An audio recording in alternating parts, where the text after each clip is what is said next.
So I want to ask you, Branko, about a key part of President Joe Biden's agenda, the bipartisan bill that's the first phase of his infrastructure plan.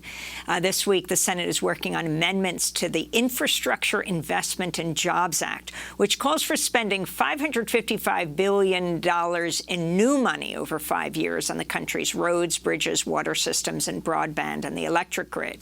But critics say the bill fails to urgently address the climate emergency. The Intercept reports it actually includes $25 billion in potential new subsidies for fossil fuels. The outcome of the bipartisan bill will set the stage for debate on Biden's much larger $3.5 trillion package, which Republicans strongly oppose, but would require a simple majority for passage through reconciliation. So you wrote a piece, Branko Marcetic, in Jacobin magazine, headlined "Biden's infrastructure deal is terrible. Progressives in Congress should block it." And you also are the author of the biography of Biden, Yesterday's Man, The Case Against Joe Biden. But can you talk about the infrastructure bills as they stand now, and particularly the bipartisan one? What's been stripped out of it? As you say, a lot of the climate stuff. I mean, the bipartisan bill, by virtue of having to negotiate with Republicans, who, of course, are climate deniers and captured by corporate interests, including fossil fuels. Of course, they do not want a whole host of climate measures in there that are going to compete with those industries, or that will, eventually phase them out. So a lot of that stuff has been stripped down. The clean energy standard, which was meant to be one of the cornerstones of transitioning the United States electricity grid away from fossil fuels into renewable energy, that's out of the bill. The spending that was initially put in, the original proposal by Biden was to spend about $125 billion a year.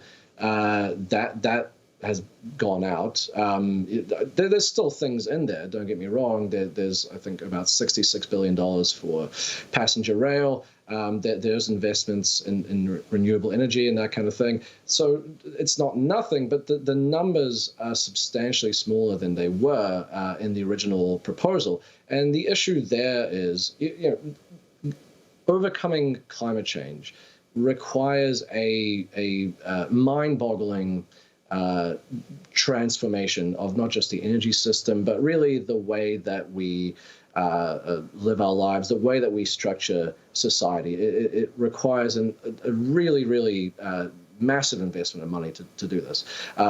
Some groups, say the Roosevelt Institute, for instance, they estimate that you need about $1 trillion a year for the next 10 years at the very least to be able to do this. You've also got people who talk about the climate crisis and overcoming it as kind of a World War II style effort. Well, in 1945, the percentage of GDP that was spent for the war effort was about 37.5%. That original climate infrastructure bill was going to spend 1% of GDP per year. So that's the one that was more ambitious. This one is far, far, far less than that.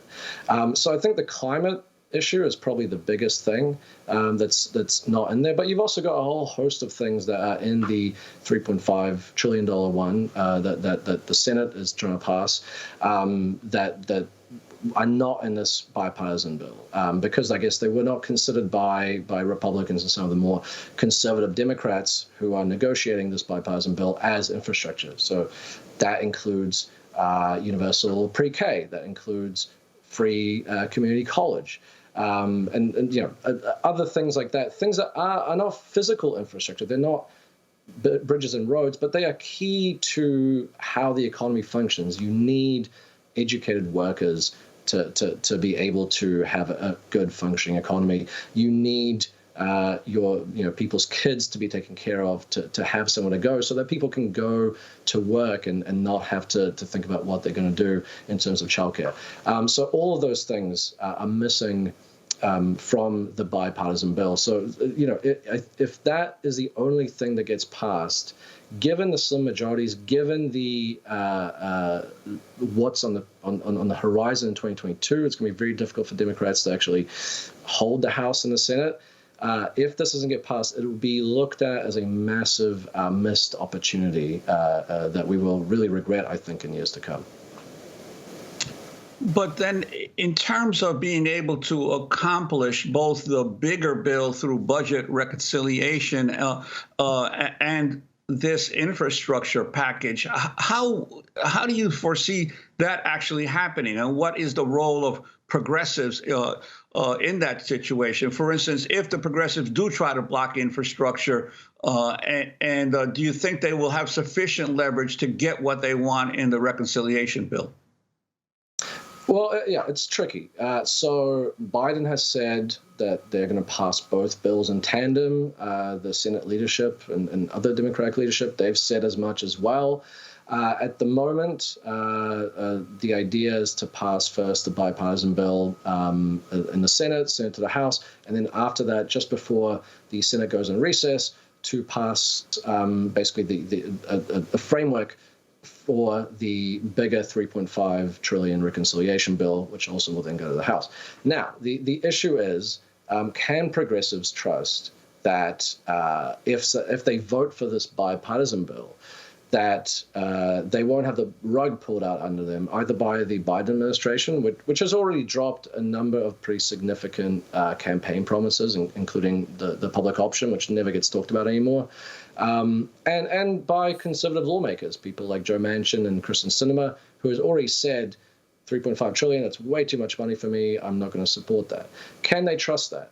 I would say they cannot. And so the question here is, are progressives, there's a very slim majority in the House that the Democrats have because of the election loss in the House during 2020, which on the one hand was bad for Democrats, but can be very good for, given the fact that there is a pretty substantial number of socialist and progressive lawmakers now in there who can serve a role like the Tea Party served for the Republicans, back during the Obama years, where they can use their numbers to say, hey, well, if you're not going to give us what we've asked for, then we're going to vote this down. We're going to vote down your bipartisan infrastructure package, and therefore no one gets anything. They have said as much. AOC, Alexandria Ocasio-Cortez, she has said that she will not be voting for the bipartisan package unless the reconciliation bill also goes through. Bernie Sanders in the Senate, he has said the same thing, essentially. The question is, what kind of guarantee are they going to get that they are not going to have that rug pulled under them? And I think a verbal agreement or a verbal assurance is not enough. So, yeah, I would say, look, if the cost of passing the reconciliation bill is having to pass this bipartisan bill as well, that seems like an acceptable price. But if that reconciliation bill looks like it's actually going to get blocked, then progressives need to, use their numbers and use their leverage and wield power that they really have in this Congress.